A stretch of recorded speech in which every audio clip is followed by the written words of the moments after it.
This is Mouth Media Network. Amplify and connect. Dear Mom, I know you had high hopes for my life and for my career. I've always wanted to make you proud of me, and I've earned high marks, succeeded at athletics, met a wonderful woman, and grown my career exponentially. Now, my job is to be the announcer for this podcast. So, am writing you to apologize. I know you had wanted more for me. Your loving son, Peter. This is funny people talking.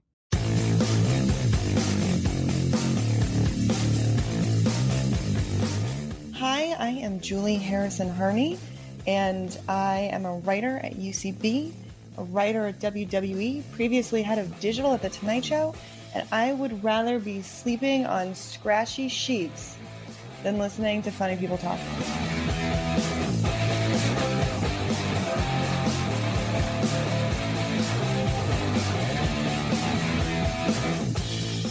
Hey everybody, and welcome to Funny People Talking. Hey, hey, hey, hey, hey, hey, hey. Hey, ho. To join in. I am Mark Rako, one of your hosts, and I'd like to say with me is my friend and fellow co-host Danielle Beckman, but it's just not true, everybody. Maybe I'm with in you spirit. in spirit. In spirit, my gee. friend. Yes. Ooh. Oh, you owe me Coke, or do I owe you Coke? I don't know who owes who a Coke, but there's Coke involved. I would like a LaCroix instead. You would. Yes, Okay. you would. Or Thank you. a recess. A recess. Call Not back. sponsored by. I know. Call back to the last episode. Listen, everybody. Anyway, I'm usually to your what? I'm usually to your 2:00, right? Yeah, something like that. But right now, thanks to the COVID-19 crisis, we, like many people, are not working together. We're working from home, I should say. We are indeed in each of our respective homes with our very first remote podcast ever. I should mention that this sort of caught us by surprise. So you may notice a little bit of difference in audio quality here. We're all sort of grabbing what we've got at home to piece this together. Hopefully on future shows that we may do remote, we'll be in a little better position. But if you can hear us and you laugh, mission accomplished. Exactly. And hey, they might not even notice the difference. That's right. It's usually so crappy. We're so charming. That's right. So, but anyway, so anyway, hi Danielle. It's good to hear your voice. Are you doing okay? You're safe and healthy right now? I am doing okay. I did the big grocery shop, also the big wine shop, so I'm pretty good. Oh, good. Oh, I hear voices. Is that somebody's cat? That's definitely a cat. That's got to be Elsie's cat. Is that none of your business, Elsie? Yeah, that's none of your business. Oh my gosh. Hi, none of your business. And hi, Elsie, our producer. Glad you can join us, Elsie, of course. No problem. That's none of your business? Wow. None of your business is going crazy. Oh my gosh. Wow. I hope we can hear some saxophone later from none of your business. By the way, Julie, Elsie's cat, none of your business, is that's the name of the cat, plays saxophone in a jazz band at nights. So I love it. We'll peek into the world here. But in any event, Duke Silver on Parks and Rec. That is exactly. I believe none of your business is the Duke Silver of the feline world. That is for sure. For those of you who don't know that reference, go watch Parks and Rec. Oh, Nick Offerman. That's right. Nick Offerman's great. Anyway, that other voice you hear is Julie Harrison-Harney. Julie is awesome. She's a writer, she's a comedian, she knows improv, and she also has worked on the Tonight Show for doing some of the digital work there, head of digital. By the way, she's also quite the informed person on TikTok. So maybe we'll talk a little bit about that too. So anyway, we've got a great show ahead. We're going to play an improv game. We're going to learn all about Julie and her adventures, misadventures, TikTok, the Tonight Show, humor, WWE, I don't know, anything's possible. I also want to ask Julie about her desire for a dog. Yes. So we'll get into that a little later. But first, I do have a question for you, Danielle. Yes, Monsieur Marc. I noticed when we were getting ready to record, there were 7 full, very, very full of ingredients pizzas sitting in your space when you had your camera on. Mm-hmm. Oh, yeah. That's a lot of pizzas. 7 pizzas? Oh, I think yeah. there was 7. That's all I counted. Why? Oh, there's more, Mark. There's more pizza. How many pizzas altogether are there right now? 28. 28 pizzas. You know why? Are you stockpiling? 28 days later. Oh, you've one for every. Yeah, Are they all the same type, or are they each a different? Oh no, we type of have a truffle parmesan. We have a mushroom sausage. We have a margarita, which, by the way, is my great grandmother's name, Margarita Ghilarducci. Just so you know. And I'm Italian, and this is why I'm stockpiling pizza during COVID. Pizza in the time of COVID. That's great. So, how long do you think it's going to eat all that? I mean, I don't think all of it's going to last 28 days, is it? What are you going to do? Mark, they're frozen. They're frozen. Oh, they are. They didn't look frozen to me, but that's pretty good. Wow. So that's good. I know. So, it's all in my camera. I have a great camera. It does. Do you have a reason to believe that I mean, that's a lot of. Do you have room to store 28 full-size frozen pizzas? Yeah, my neighbors downstairs are in Long Island for the month. They went out of town. They're just letting us use their fridge. Oh, I thought maybe just turn their air conditioning on high and just let them sit on the floor. I'm watching their one plant. The least they can do is hold my 28 days later pizzas. Oh, gotcha. All right. So, well, thank you for explaining that. By the way, do you know what really interests me right now? What? Pizza. I want pizza very badly.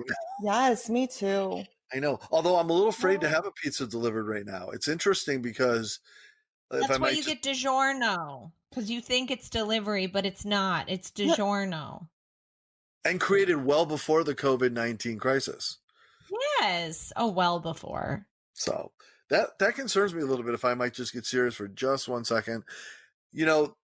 Thankfully, as much as restaurants are closed in many cities right now, they're only offering delivery for those who are doing it. I'm still a little afraid of food delivered at this point because I'm not entirely sure every restaurant is taking massive precautions to make sure that, all the employees are masked. And, there's still got to be some exposure though, don't you think? Yeah. Yeah. I do think about it. Exactly. It's one of those things where it's like, well, I want to eat my sushi anyway, so I guess I'll eat it now. I don't know. I hear you though, Mark. It's a lot. But I have, has every corporation you've ever signed up for an email list emailed you in the last week? Because they've really emailed me to tell me how they're doing and what they're doing to take care.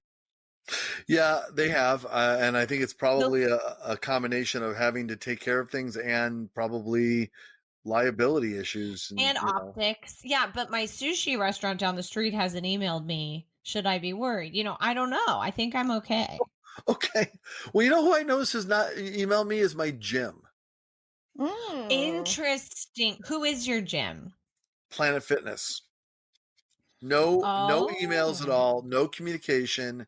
No, don't come in. No, I know they're offering video classes or whatever, streaming classes, but that doesn't help me necessarily because, Well, it sounds like they've closed, but they just didn't tell you. Well, maybe they don't want you to know, Mark. They're like, don't tell Mark. Well, in all honesty, I'm not. It's a prank. I have an admission to make. I'm not sure they're familiar enough with me to miss me. So. Oh, got it. Great. Yeah. So I think I went in to use the bathroom one time. So. You know what? I have a lot of friends that signed up for Planet Fitness for that reason because it was $10 a month. It's around Manhattan. Go use the restroom. That's it. Yeah, that's interesting. That's true. they could have like a plan that's like $10 a month, $22 a month, and you can use the restroom in any of our locations. Yeah, it's perfect. I bet that would sell. All right. It does, yeah. Before we get started proper, do you have a nerd tip for us, my friend? Just the tip, nerd tip. I do. So during this COVID moment, I've been thinking a lot about hygiene, and I did a nerd tip recently where I talked about washing your hands. And recently I've been thinking about like washing your hair and what's going on, because I've noticed that I've slowly been slipping into yoga pant terrain of not wanting to put on real clothes and just slowly staying in pajamas all day and slowly staying in yoga pants all day. And what does that say about hygiene? So I was looking up specifically things about your hair. Like, how often do you really have to wash your hair? So this week's nerd tip is you can really try a no-poo response to your hair. Have you ever heard of a no-poo method? No-poo as in shampoo? No-poo. Yes. So the no-poo movement encompasses all kinds of hair washing techniques that don't involve commercial shampoos. So you can just use water. You can make your own homemade dry shampoo. So anyone out there who's listening who can't get to the store for shampoo or is quarantined or is going through a moment, you really only want to use your commercial shampoos only once or less a week. And advocates of the no-poo movement claim cleaner, healthier hair after 6 weeks of no-poo. Did you hear that? I'm saying 6 weeks of no-poo. So I'm just saying, that's my tip. So don't be afraid of no-poo. I'll tell you, I used to wash my hair every day. And then, I don't know, maybe like a year or two ago, I stopped doing that. And now I may only wash my hair a couple days a week. Now, granted, I don't have a lot of hair, but I know it's different when you have long hair, but so it's easier for me to wash my hair than someone with long hair. But at the same time. So how did you find it after washing less? How do you find your hair? I touch the top of my head. Sorry. Well, I always find it a little, it certainly smells better, but it also is, say, drier. Or I also do not use conditioner. So that's a part of it. So. Well, yes, many men I've found do not do such things as conditioner. But wait, after you switch to the less washing, how does it feel, Mark? Well, luxurious. So you like it. Okay. I haven't really noticed much of a difference, except maybe my hair doesn't smell spring sweet every day, but I don't know. Hey, Elsie, I know, like Danielle and like Julie, you also have longer hair, meaning at least shoulder length or whatever. How often do you wash your hair? Once a week. Yeah. How come you don't wash it more often, just out of curiosity? Because I don't have hair that needs it. Elsie, what do you think about 6 weeks of no-poo? I could totally do that. I'd be on board with that. Okay, can I dare you to do it then? Yeah, I'll do it.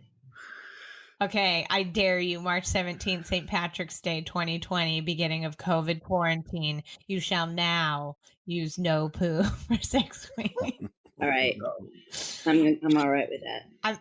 That will certainly help with the toilet paper situation. 6 weeks of no-poo. Oh, absolutely. They're all connected. That's today's nerd tip. All right. Well, I like to say thank you for that, but I'm not sure I can bring it to myself. But no, thanks a lot, Danielle. The good nerd tip. All right. Hey, Elsie, tell me to start the show. Start the show.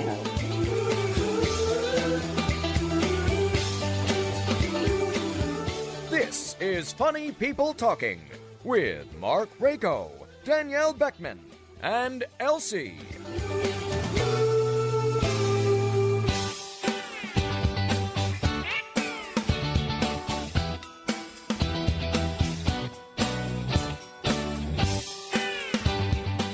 Hey, everybody. Welcome back to Funny People Talking. Glad to be here with Julie, and we're going to have a lot of fun. Quick question. since we're all, Julie, are you now working from home? Are you stuck at home? What's happening with you? Because you travel a lot for your job with the WWE, right? I do. I travel once a week to new locations. And as it is right now, I am currently traveling to Orlando, Florida for their performing without an audience at the moment is what we're doing. And we're just taking it week by week. But they recently announced yesterday that WrestleMania will not be taking place in Tampa, but it will be taking place in the Performance Center, and there won't be an audience. It will be, which has been actually, it's obviously sad, and because you want the fans there and you want them to be there, but it's also a time where you can get really creative and try new things and do something totally different. And that's real. It's actually been a really fun, creative week for me. So I just actually today I came back from Orlando, Florida, and took a quick nap and hopped on this remote podcast. Wow. That thank you for doing that. I appreciate course. it. The not the podcast, the nap, because I figured no. No. Yeah, I feel really good. That's right. I know. Last time I talked to you, you were off the red eye, so you did a good job though. Thank you.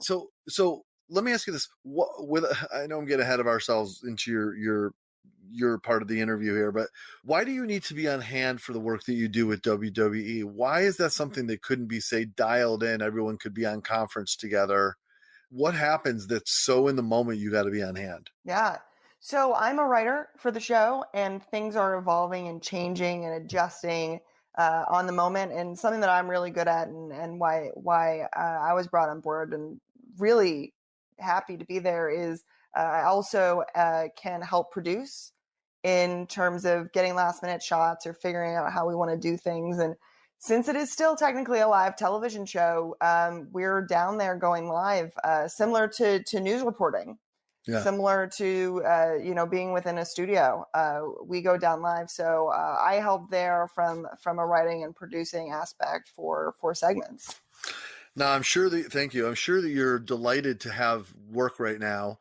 But what does it feel like to you to be expected to be doing something that so many other organizations have said, we're stopping this even at the great cost to us because, we don't think it's safe? Yeah, and you know what? WWE has actually been wonderful. They have told us if we don't feel comfortable, we shouldn't go. If we're showing symptoms, they actually had they were taking people's temperatures and making sure they're okay. So they are taking a ton of precautions in doing this, which it makes me feel happy and comfortable as well. And there are a lot of people who opted out, and they were so kind. They have left it up to the discretion of the people. I've really felt honored to be considered essential and important for that. And I feel so more than the ability to speak up and say, like, no, I don't feel comfortable, I'm feeling sick, or I don't want to get other people sick.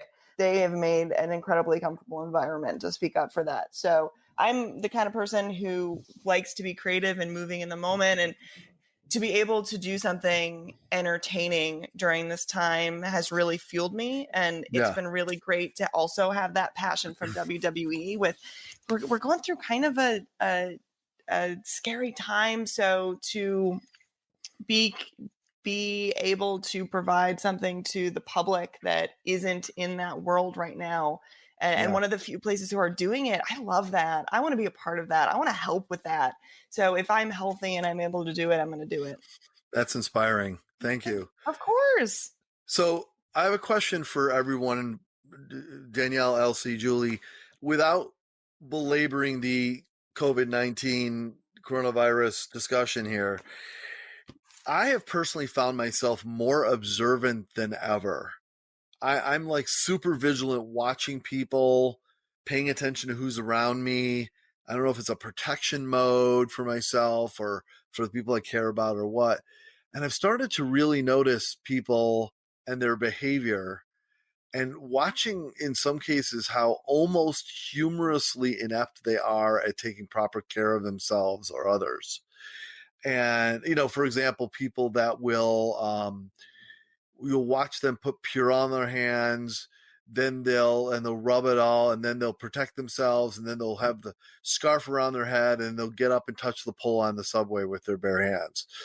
And I'm just like, I don't understand the behavior of people. So I'm finding little slivers of almost humor in some of this, just because I've been paying closer attention. That's what you look for too, Mark, that your brain is wired toward humor. Anyway. Well, maybe so it seems natural. Maybe that's true. Have any of you found the observations that you've been making lately changing or sharper, or how your behavior has changed out in the world to whatever degree you've been out in the world?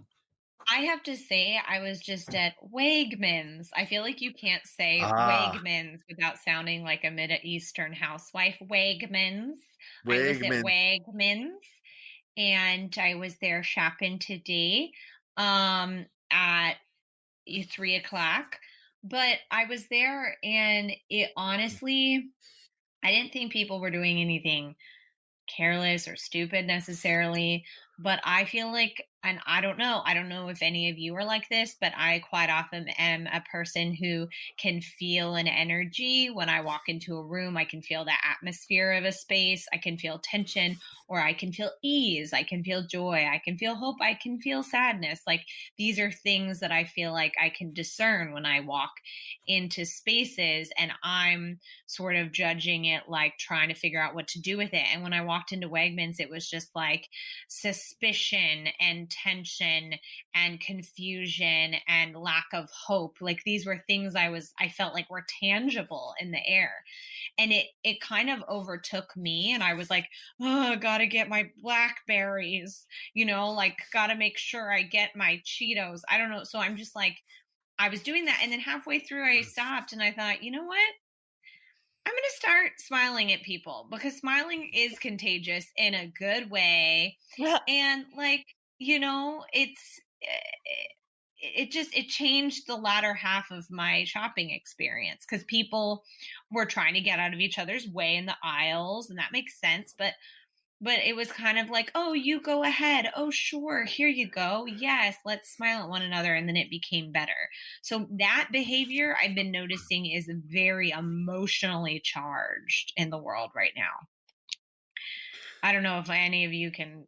Can I just say, when someone coughs, though, I do look at them to say, oh, yeah, well, yeah. Cover your mouth.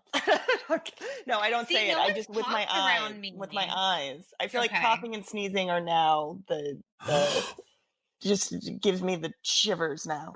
Oh my God, I have to tell you, the other day I was at Whole Foods, and a man walked up. So I was in line at Whole Foods. I maybe you saw this, Danielle, because I put it on social. Oh my God, maybe. I don't think I did. Keep talking. Okay. I was in Whole Foods waiting online, and a man walked by, took his bare hands, thrust them into one of the cookie bins, a cookie, and started eating it on his way out. And aside from the theft of cookie in this brazen way, whatever, to me akin to toll jumpers, fare jumpers. He by the way, Mark hates people who jump the turnstiles, just so you know, Julie. It hurts me. It hurts me. There's a video out there, I don't know if you've seen it, of somebody that comes up to a turnstile at the subway, takes out his rubber gloves, sprays the both of the card readers on either side of the turnstile with Lysol, scrubs it all down, puts all his back in his pocket, then puts his gloved hands on top of it, and then jumps over the turnstile. So he needed to clean it, so he had a proper place to put his hands to jump over the turnstile. It says typical New York or something like that. That's legit. That's very typical. And even though it wasn't happening in front of me, I was so hot about it. I was. So anyway, so this guy thrust his hand into a cookie bin, and I cannot tell you the self-control it took to not throw my groceries down, run after him, and body slam him. This sounds like someone of not fully sound mind. Yeah, although he does have a cookie and I didn't, but still. Okay. Maybe. But But anyway, I just had to share that. It was crazy. So let me ask everybody right now.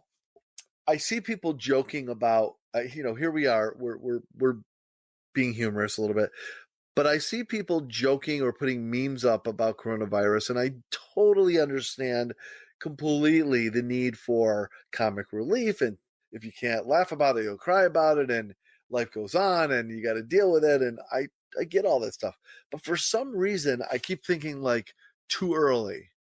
Like our opinions, you don't have to agree with me. Opinions like, can we make light of this right now? How do you feel about it as a writer, Julie, right now? Like, are you willing to integrate coronavirus things into the humor that you write?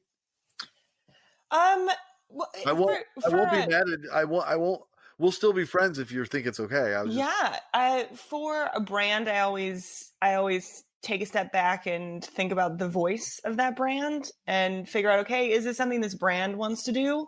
For myself and my brand, I think there are some aspects of it that feel funny. Like on TikTok, there are a ton of people talking about it, and it's definitely a thing that should be thought about, and a thing that should be thought about and care. But I'm really enjoying a lot of quarantine stuff. Like, I think some people have found really funny ways to talk about it. I just saw a TikTok the other day that was like, while you're staying at home, try to maintain a semblance of your normal life. And it was like people in New York City in the shower holding the rail and drinking coffee like they're on the subway to maintain I love that one. Oh my God. It's so funny. And it's just like, yeah, that was good. I think there are ways that we can come together and make fun of this without making fun of the fact that there are people who are really sick and who are really dying, and that this spreading and trying to flatten the curve is something that's really important.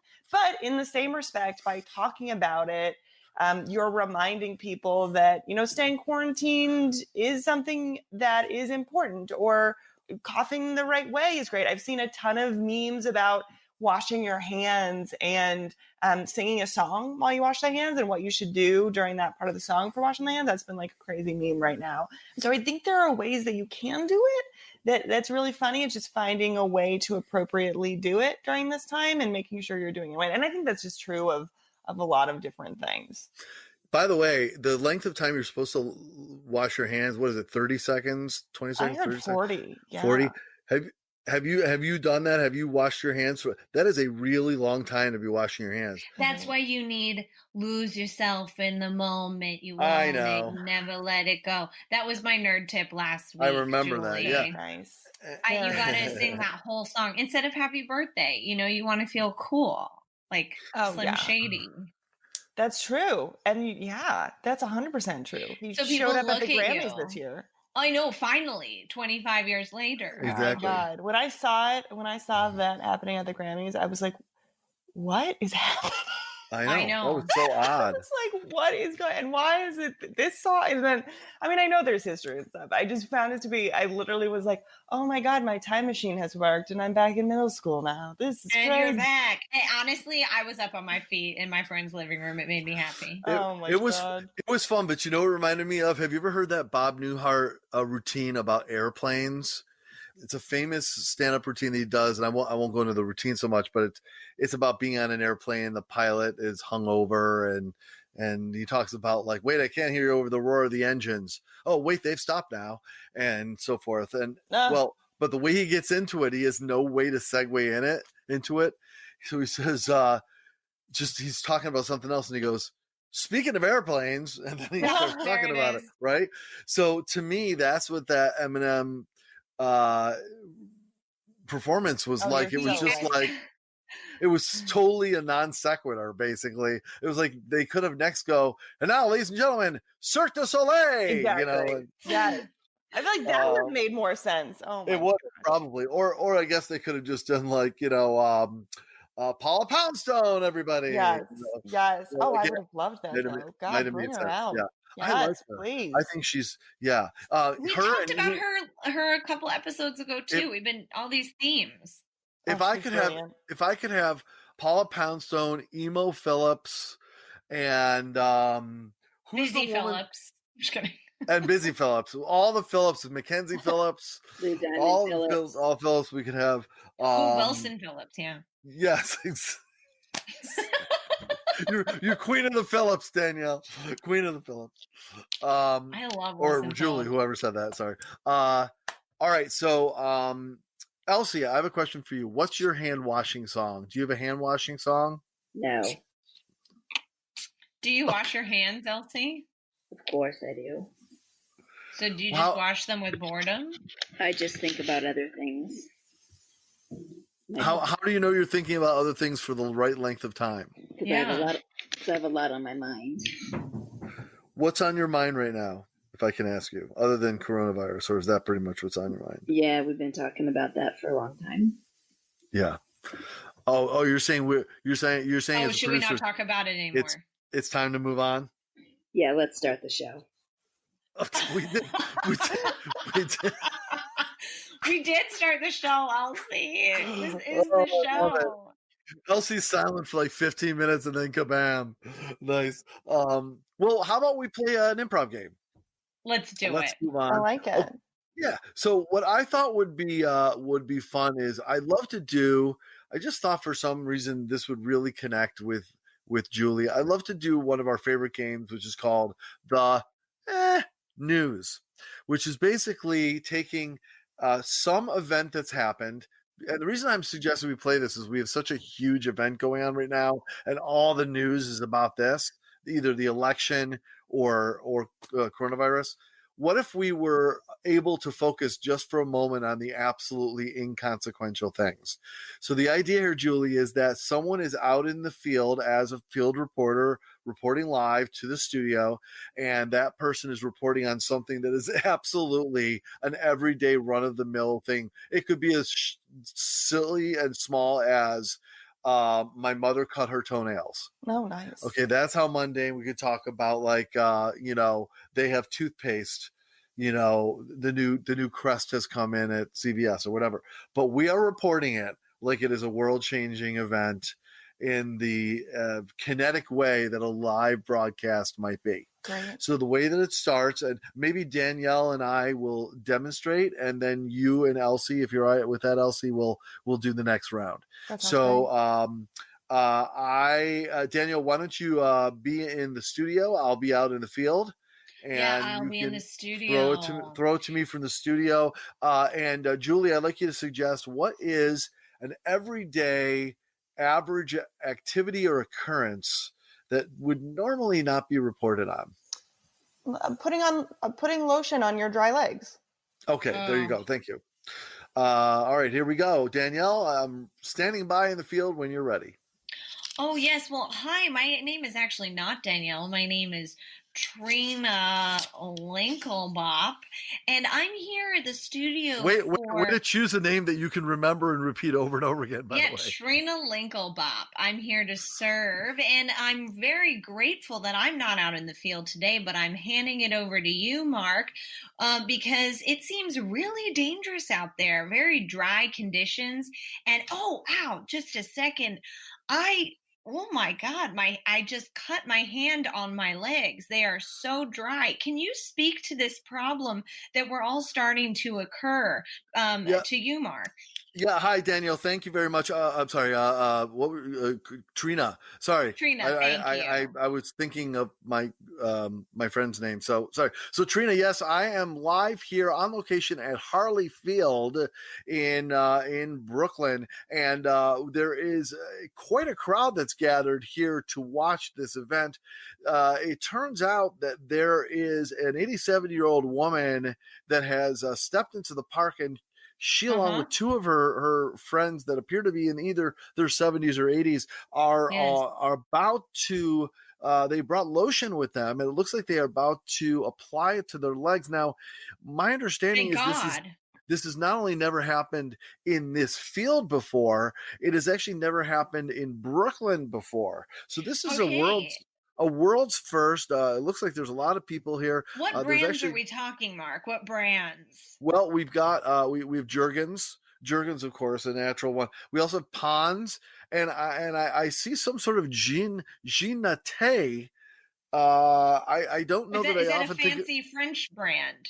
No, I think it's the kind that 87-year-old women have in their, from years ago and still have it. But Oh, got it. but I mean, I'm not really informed on all of the lotions at The this point. vintage But lotion. Wow. well, I was going to get the assignment down at the football field, but for some reason I got the lotion one. I really don't have a background in lotion. But anyway, okay, the crowd is gathering. It does appear that they've pulled out their lotion. I didn't realize that there is a man with a starter's pistol. This seems to be some sort of contest. I don't know if it is for speed or volume. Mark, which way is he pointing that pistol? At me, sir, would you please? There you go. Thank you. So And how old is he? Are his legs dry? He does not appear to be a day over 15 or 16. So. Okay. Well, now this is something to be worrisome about. But is he? What's going on with him? His legs seem fine. I believe he may be a fan of 87-year-old women putting lotion on. I mean, I haven't asked him, but that's my observation. So anyway, yes, the starter pistol has gone off. The women are furiously applying. I mean, they're angry. They're doing it angrily, applying the lotion to their legs. They're going. It looks like the youngest of the three, who appears to be the youngest of the three, is moving most quickly. She's covered most of her legs. She's moving to the back of her legs. The crowd seems to be going wild, and the police appear. There is police and riot gear moving on.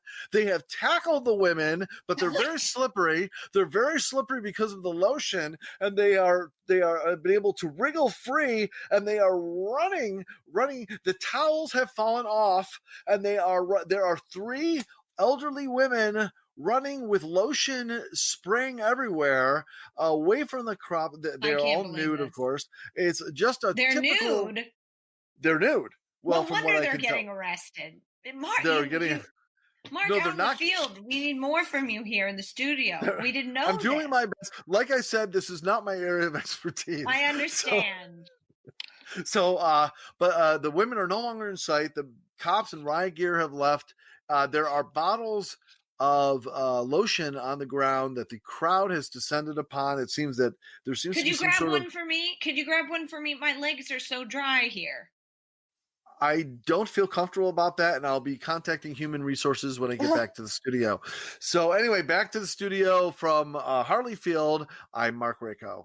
Thank you, Mark Rako. And I'm Trina. And for everyone out there, please grab a Jergens, grab an Aveeno, and stay updated on this 87-year-old contest. We'll be back after these messages. Very good, Daniel. That is how you play the news. Very nice. How about you and Elsie? You can decide between the two of you who's in the field and who is in the studio. And Danielle, if you would come up with an everyday activity or occurrence for them to do, then we'll try it between the two of them. Like basting a turkey? Oh. Basting a turkey. Okay, so who of you would like to be in the field? Actually, how about Julie? Elsie, is it okay if Julie's in the field? Yeah, that's fine. All right, so you can hear Elsie okay, Julie? I can, yes. All right, so there we go. So Elsie, basting a turkey, have some fun and get ready in the studio and take it away when you're ready. So I hear there's been a rash of turkey basting type of robberies going on. Is this true? It is very, very true. I'm here at Miss Ogilvy's home. Yeah. Her turkey baster has been stolen. Wow. Yes. So that's the appropriate response. And what kind of turkey baster was it? It was an expensive one from one of those high-end William Sonoma catalogs, and it was. Was it a family heirloom? Can you tell us that? It wasn't a family heirloom, but it was a wedding gift. So yeah, it was a family heirloom. Actually, I take that back. It was. Wow.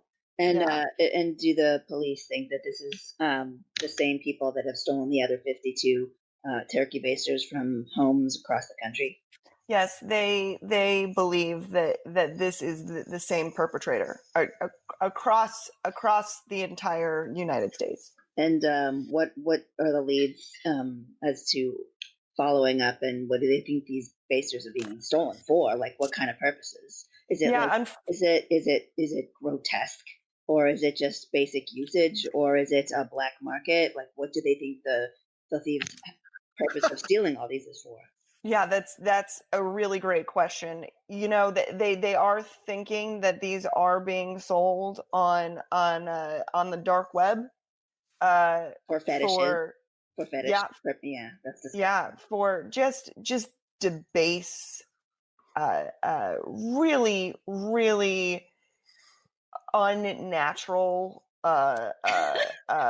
uses for yeah, let's just not go there. We get the I don't think we I can. think our imaginations will take us to a way darker spot, and I personally I don't want the FCC calling us. You know, I know we're here to report the news, but the FCC would be on us. Okay, so let me ask you this before we let you go and go on to the story. What can you tell people to do to protect themselves and their turkey basters at home? You know, just lock your doors. Step one, lock the door. Just lock the door. These people, they've been walking in, opening the drawers and taking it. So really, you know, locking up could really save your turkey baster. They're not killing people by any means, but they're taking the turkey basters, and you don't want your turkey basters to end up on the dark web. That's all I'm saying. It's bad. Do you think that to put them in a safety deposit box or in a home safe is extreme measures, or is that also recommended? Yeah, that's going a little far. I just lock the door, you know? You know, people don't need to go. I mean, if you want to buy a safe and put it in, sure. All right. Just lock your doors. Well, you don't want to be empty-handed during Thanksgiving, so. You don't. That's the plan. You don't. Yeah. All right. Well, thanks for your excellent reporting skills. Keep us posted on any new developments, and everyone stay safe. Yeah, no problem. It's always great talking to you. Yeah. Thanks. Genius. All right. Very good. Congratulations. That was great. Very good. Yay. Thank I love you. that Good they job, go into the homes, but they don't take anything. I like turkey basters on the dark web. We may have found our show title. That's turkey basters on the dark web. That's all you need. That's right. All right, we're gonna take a quick break. When we come back, we're gonna talk all about Julie the whole time. Right after this.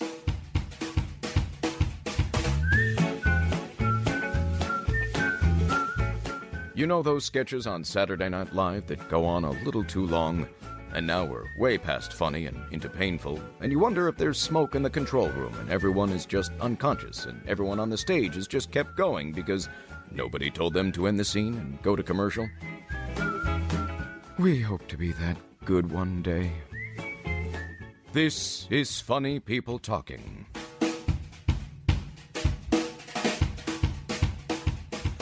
Julie, all right. So let's get to you, Julie Harrison-Harney, and everything you're about inside and out. Let me ask you this. I'd like to start here if I could. Sure. You are a writer. You are also a comedian. Yes. You are also an entrepreneur. You are also an expert in digital strategy. What are you most? Who are you? Like, what if you have to define yourself that there's a through line, what is it? Oh my gosh, I'm a TikToker. That's what I am. You're a TikToker? Yeah. You were a TikToker before you even knew you were a TikToker. I was a TikToker before I knew TikTok even existed. Explain that. Well, I think it combines pretty much every love that I have. It's writing, it's performing, it's digital, it's social, it's short, it's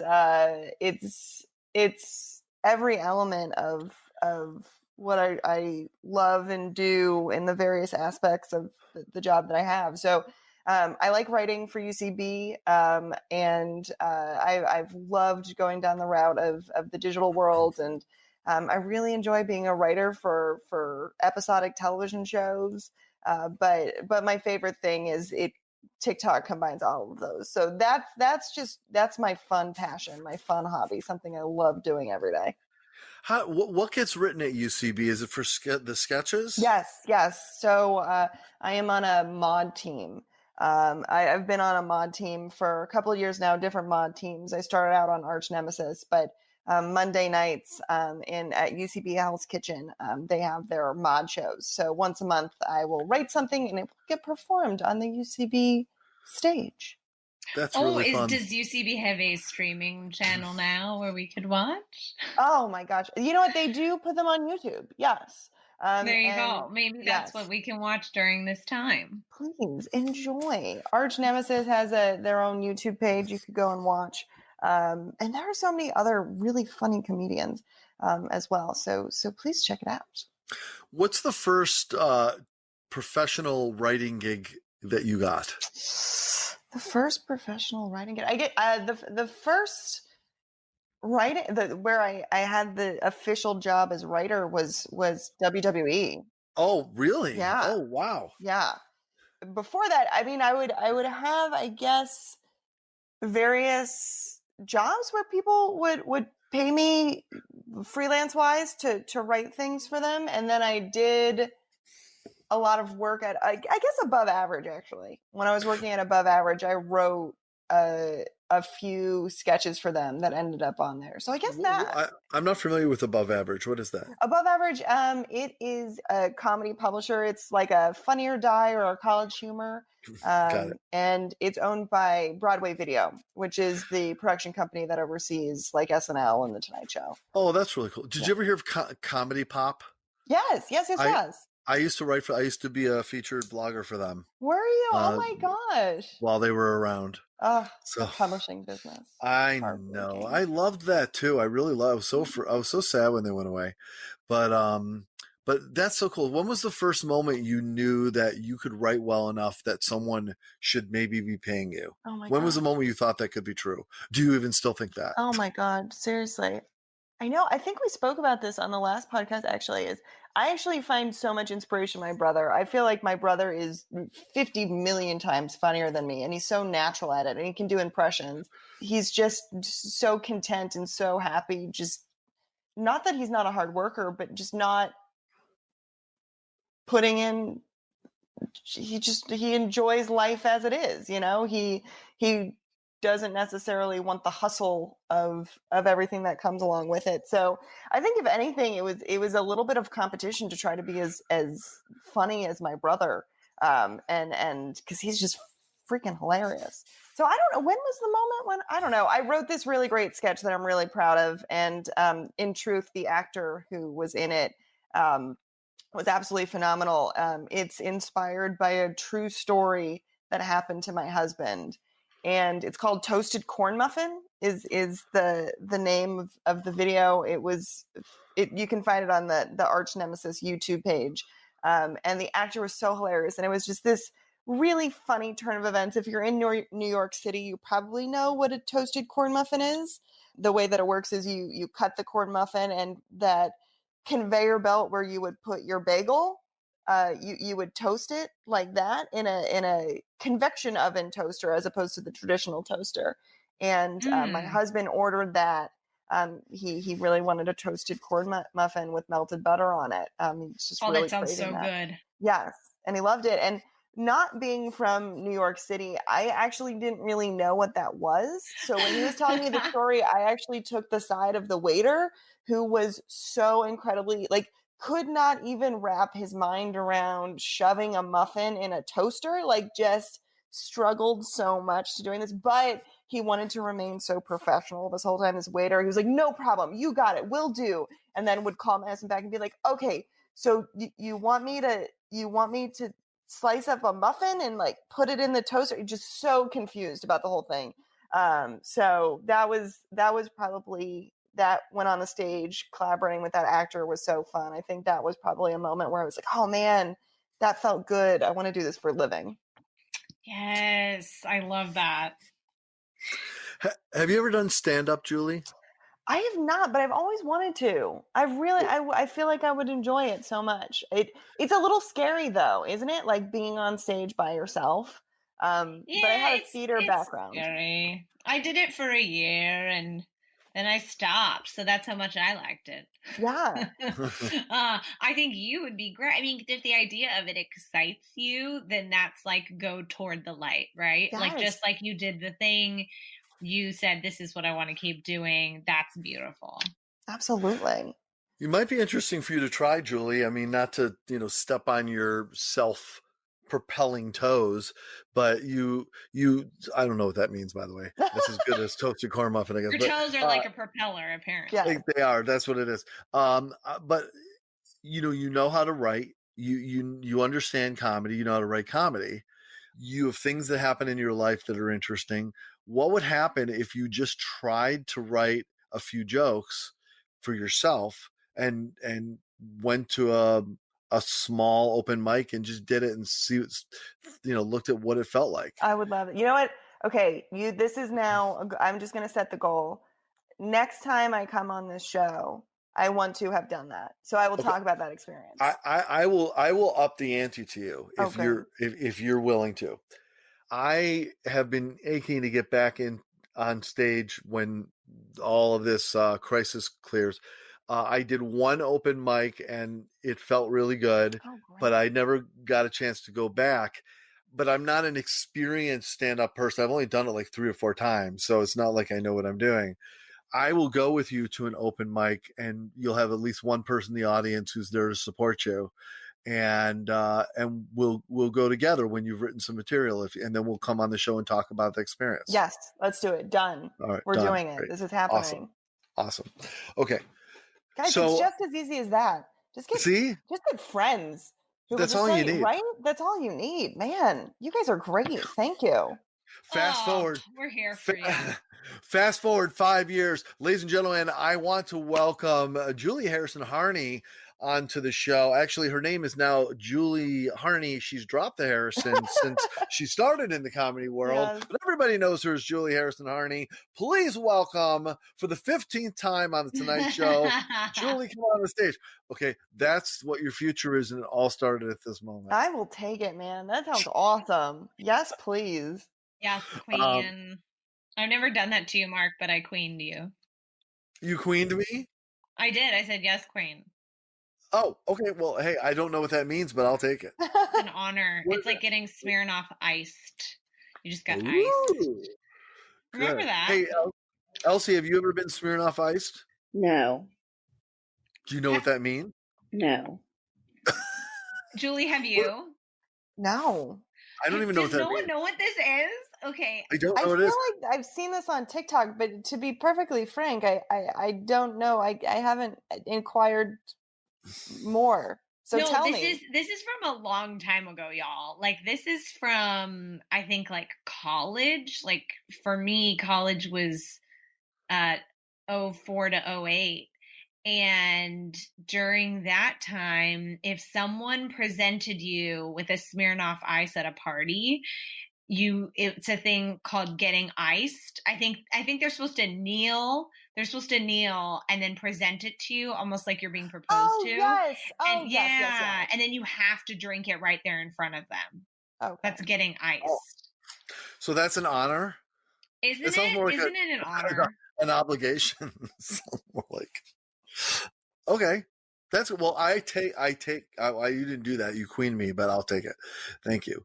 Interesting. Well, I feel better that Elsie and Julie and I all did not know what that was. So apparently, Danielle, you may be the only cool one.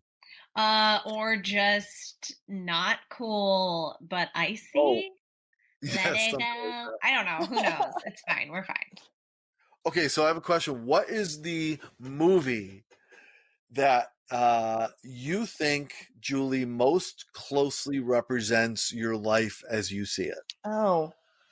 I'm throwing you into the fire. No, that's okay. Throw away. You know what? I'm just gonna say Pirates of the Caribbean. I like that. Oh Explain. my God. Yeah, number one, the first Pirates of the Caribbean. Okay.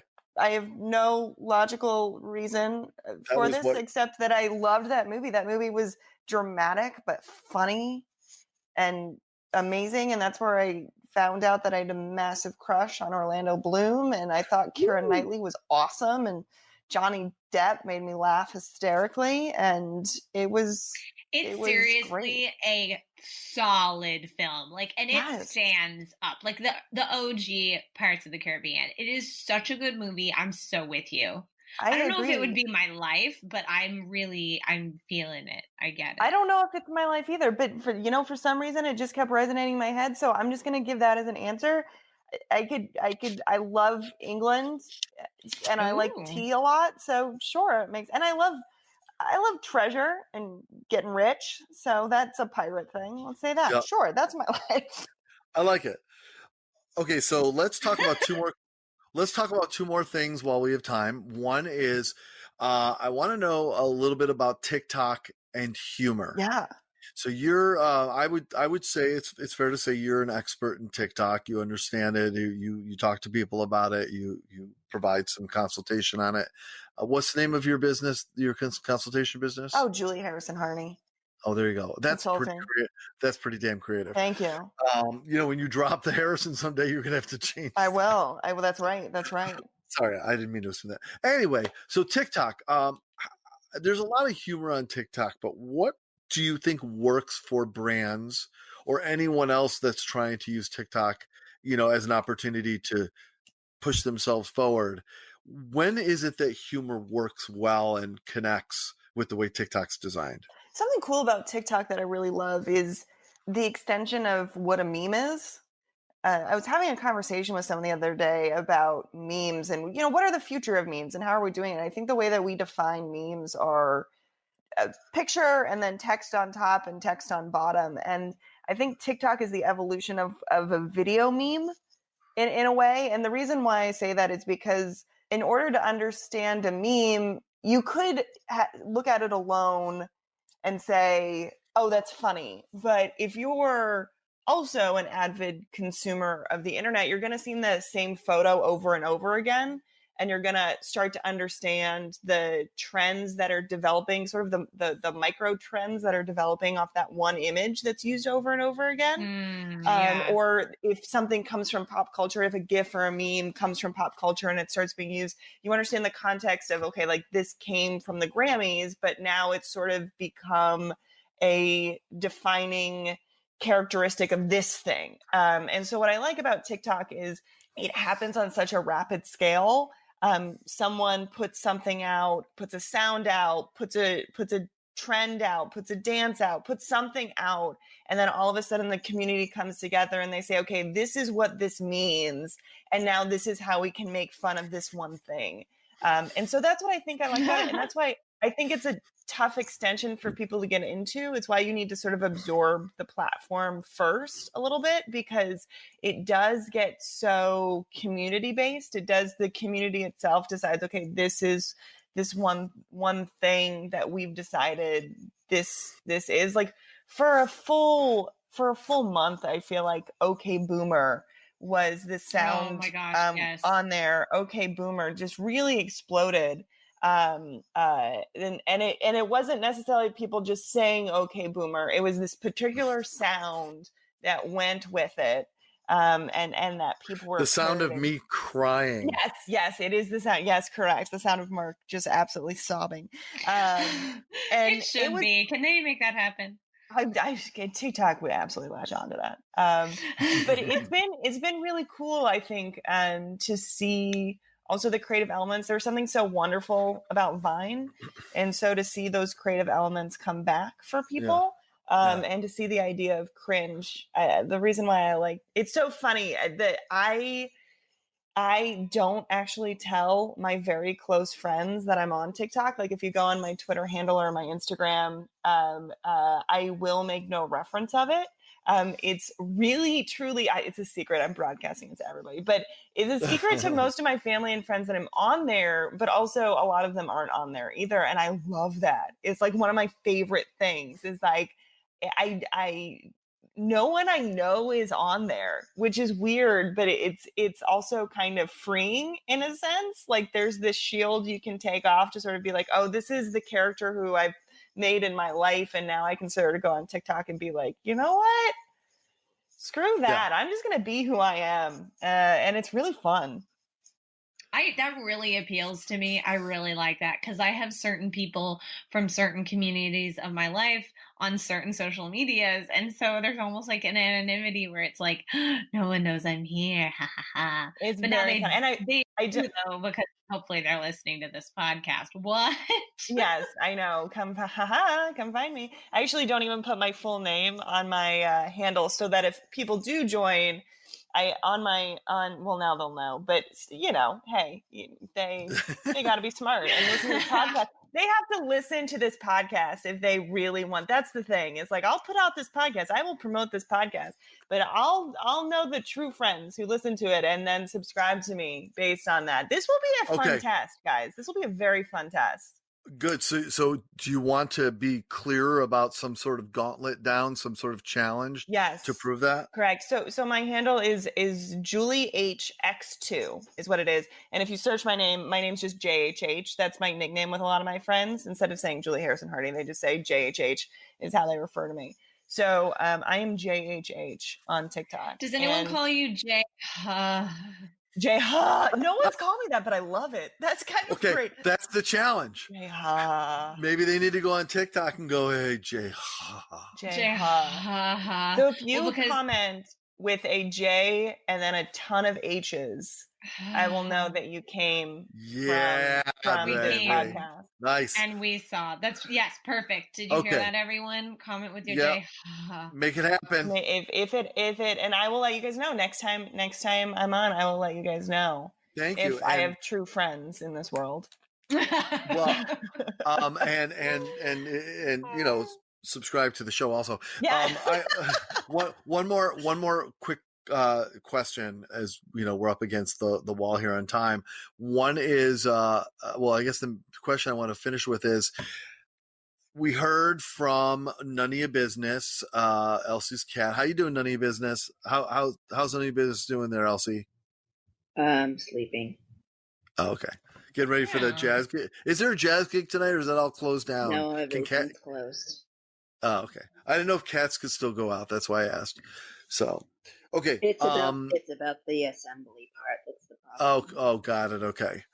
The number of animals, because they come out in droves, right? There's like herds. Well, it's not just animals that go to these shows. People. Oh, I see. Okay. Oh, gotcha. Okay. Some people are animals. Anyway, okay. So my segue there a little bit there, Julie, is I happen to know, we talked about it briefly before the show started, that you are just dying to have a dog. Yes. And your husband, even though he's a terrific guy and all, he's a mensch, I'm sure. Love him. He is standing in between you and that dog. Correct. It's not something he would like, without getting you in trouble with your husband. What's the deal here? He doesn't want you to have how great would it be to have, could you still have a dog with how much you travel? No, but that doesn't stop my emotional desire to want a dog.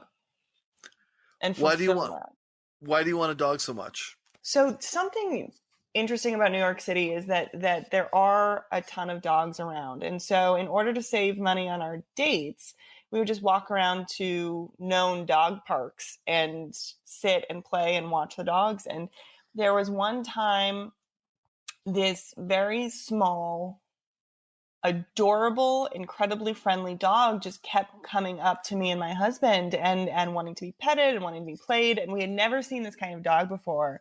And we found out it was a rescue dog, and it was an Italian Greyhound is what it was. And it was a very weird looking dog. And the reason why we were also attracted to it is it had what we referred to as a Snuggie on. It had this, because the Italian Greyhounds are essentially, they look like miniature Greyhound dogs, but they don't have a ton of hair. Are they like whippet size? Yeah, yes, they're a little bit smaller than that. My aunt had whippets. She's had them her whole life, so I grew up around them. So I kind of get that vibe. Yes, and they just, I'm sure the reason why he kept coming up to us was because he was freezing, because it was cold outside, and he just wanted to get warmth.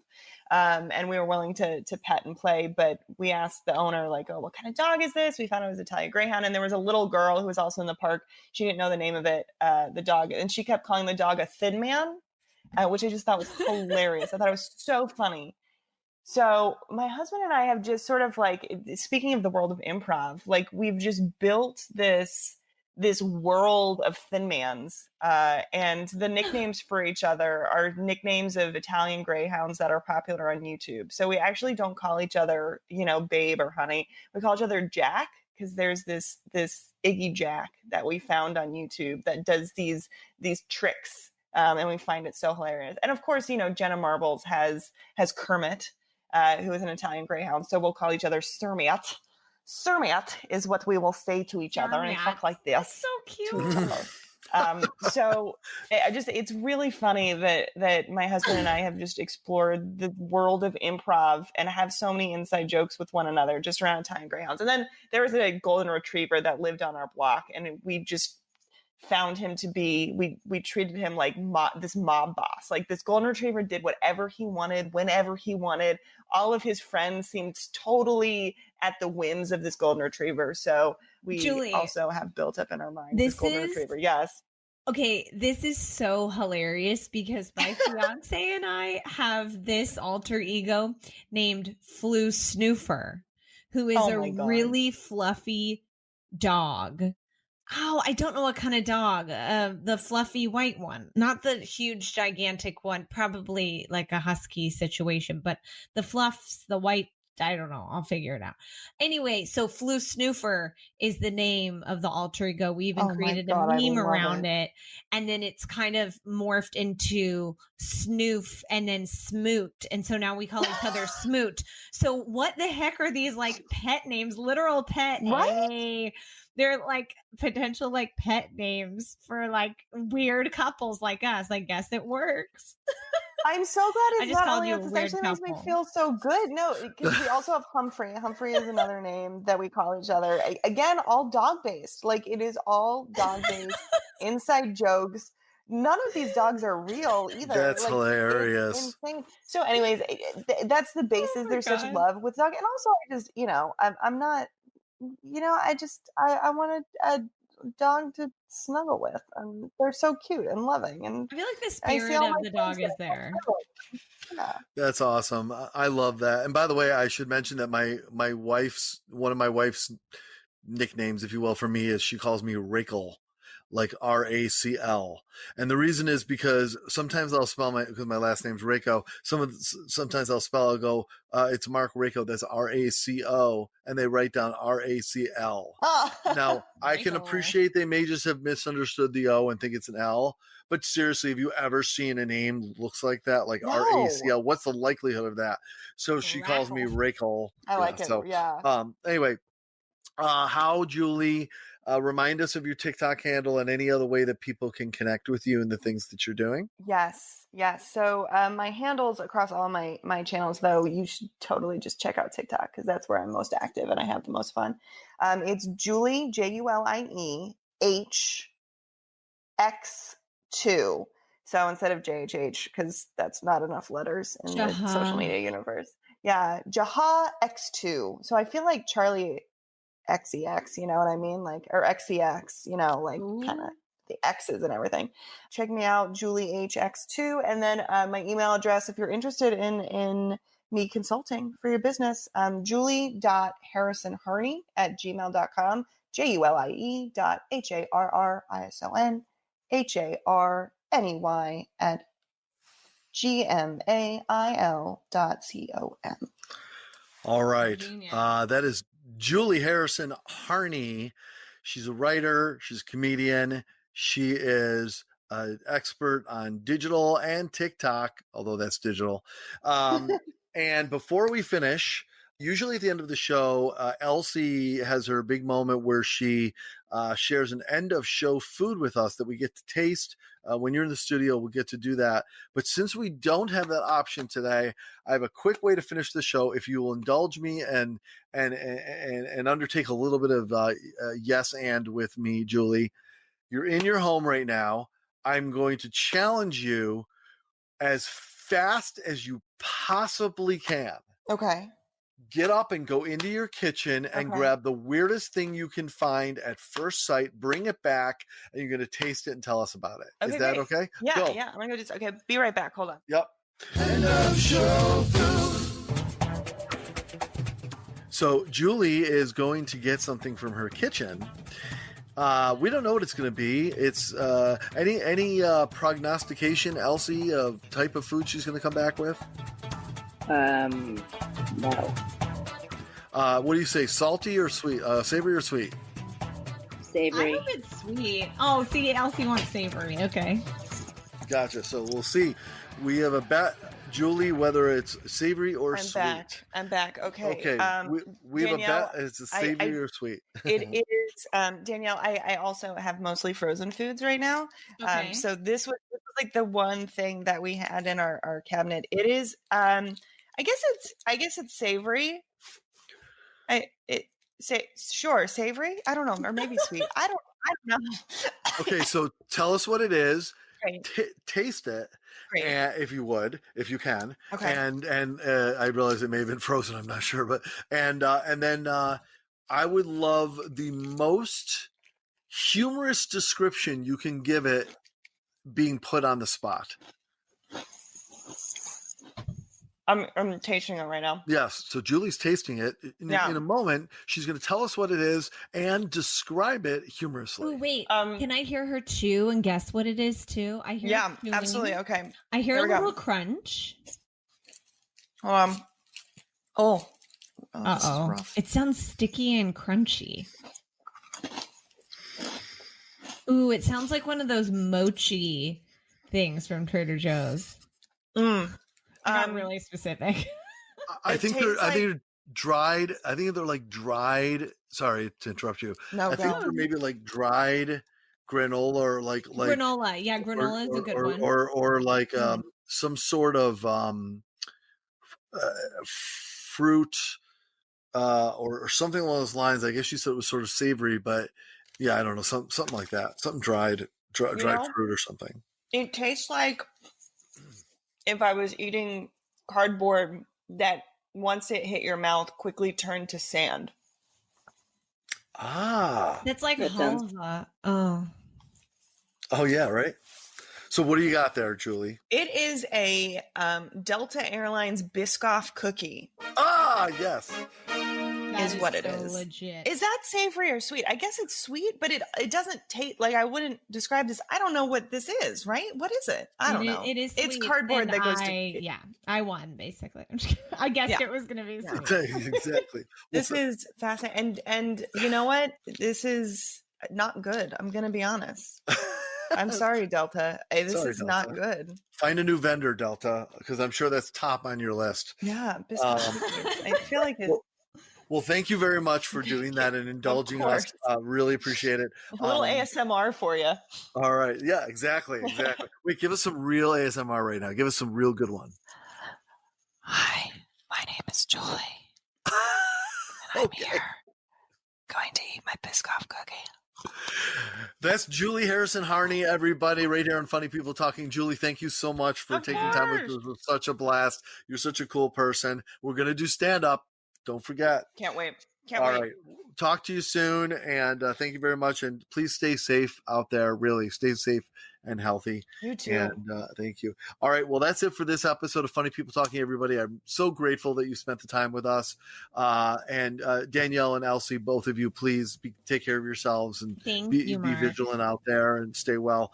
That's it for this episode. For Danielle Beckman. Ta-ta. And Elsie, the producer. Thanks. I'm Mark Rako. Have a great day, everybody. And stay funny. Bye-bye. That's it? That's the end of the show? Boy, oh boy, what a crock. This was Funny People Talking. No portion of the content may be reproduced or published without the strict written permission of the producers. Connect with our show at Mouth Media Network or at our website, funnypeopletalking.com. I'm your announcer, Peter Coleman. Thanks for listening.